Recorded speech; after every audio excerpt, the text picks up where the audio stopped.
Halo dokter, awal tahun 2021, vaksin mRNA SARS-CoV-2 sudah diproduksi oleh Pfizer, BioNTech, dan Moderna.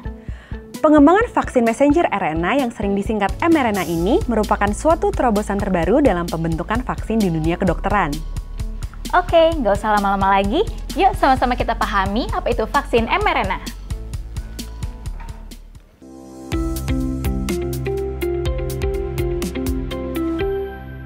Halo, saya Dr. Chiho. Dan saya Dr. Renate, selamat datang di Alomedica Coverage dengan topik memahami vaksin mRNA COVID-19. Vaksin mRNA sebenarnya udah cukup lama dikembangkan dalam dunia kedokteran. Paling enggak udah ada beberapa dekade sih ya.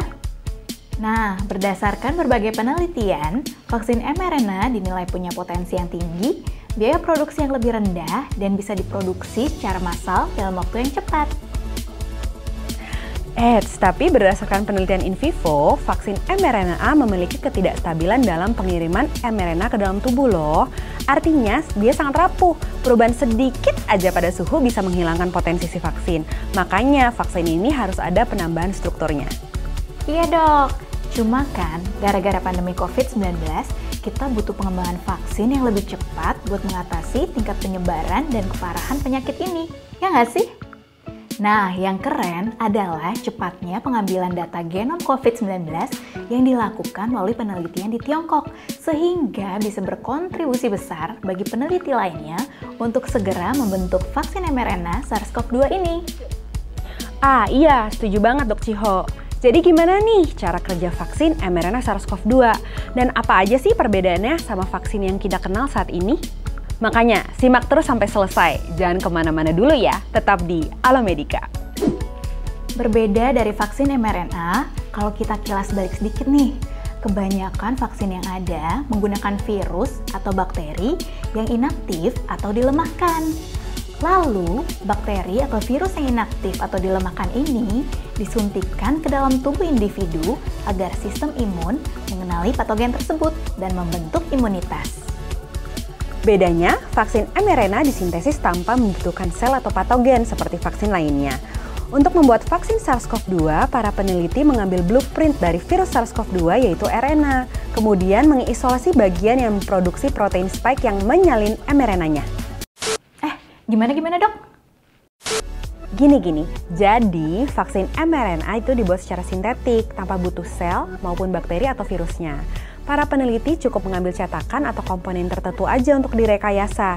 Dari situ deh nanti mRNA bisa lebih mudah dibentuk supaya bisa membawa informasi buat sel tubuh. Cara kerjanya nanti kita bahas lebih lanjut setelah ini deh. I see. Berarti peneliti tinggal pakai material yang sebenarnya udah tersedia di laboratorium ya. Makanya kayak yang saya tadi bilang, produksi vaksin mRNA bisa lebih cepat dan biaya pengerjaan lebih murah. Meski memang keamanan vaksin mRNA ini masih terus diteliti ya dok. Oke, sekarang kita bahas mekanisme kerja vaksin mRNA. Pada dasarnya gini, bagian dari mRNA virus COVID-19 akan diinjeksikan ke dalam otot individu dan biasanya pada bagian lengan atas. Nah, setelah disuntikan, mRNA yang terbungkus dengan lipid nanopartikel masuk ke dalam miosit melalui endositosis. mRNA kemudian dilepas ke dalam sitoplasma untuk membentuk spike protein yang mirip dengan yang ada di SARS-CoV-2, tapi nggak berbahaya. Tujuannya buat memancing respons imun dan membentuk antibodi yang diharapkan siap buat melawan spike protein pada SARS-CoV-2.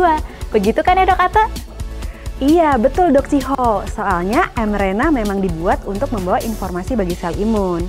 Jadi setelah disuntikan dan masuk ke dalam sel tersebut akan mulai memproduksi protein atau bagian dari protein pada permukaan sel. Sehingga kelihatan kayak spike protein yang ada pada SARS-CoV-2.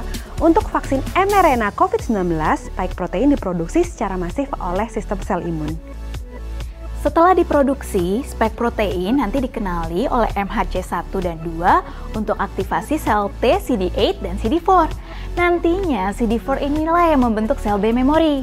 Kemudian, kedua kompleks imun ini akan merusak protein spike dan mRNA yang ada di sitoplasma. Baru deh sel T memori dan imunoglobulin akhirnya terbentuk untuk mengenali infeksi virus SARS-CoV-2 penyebab COVID-19. Jadi di sini nih proses imunisasinya ya kan dok? Iya, pokoknya setelah sistem imun nyadar kalau protein ini tuh benda asing yang harus dihancurkan, kan bakalan mulai sendiri tuh proses respon imun dan pembentukan antibodinya.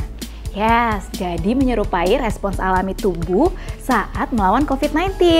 Betul Dok Ciho, tapi bedanya instead of bikin kita jadi sakit, proses ini malah memicu terbentuknya imunitas dan antibodi. By the way, nggak cuma sebagai alat pencegahan infeksi saja kan dok, vaksin mRNA ini?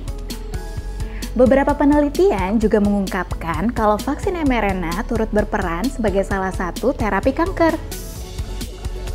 Sejauh ini paling tidak ada 2 jenis vaksin mRNA yang dapat digunakan, yaitu Tumor Associated Antigens dan Total Tumor RNA.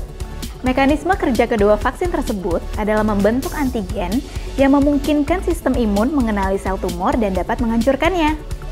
Iya, dan lagi vaksin mRNA ini juga udah diteliti cukup lama kan, kayak buat influenza, Zika, rabies, dan cytomegalovirus. Kedepannya sih diharapkan teknologi vaksin mRNA ini menjadi solusi untuk memberikan proteksi terhadap beberapa penyakit sekaligus. Jadi bisa ngurangin frekuensi suntikan buat pencegahan banyak penyakit ya dok? Asik tuh, lebih nyaman juga kalau suatu saat nanti anak-anak nggak perlu disuntik berkali-kali untuk vaksinasi. Nggak lama lagi lah itu, the future is here! Nah, itu penjelasan singkat mengenai vaksin mRNA. Semoga cukup jelas dan bermanfaat ya. Terus gimana nih pandangan sejawat soal vaksin mRNA? Tulis di kolom komentar di bawah ya. Oke deh, sekian dulu Alomedica coverage kali ini. Jangan lupa untuk like, share, comment, subscribe, dan follow media sosial Alomedica ya. Terus untuk dapat update informasi medis terkini dan terlengkap, jangan lupa buat download aplikasi Alomedica. Download aplikasinya di Play Store dan juga App Store. Sampai jumpa lagi. Jadi dokter andal dalam genggaman. Salam Alomedica.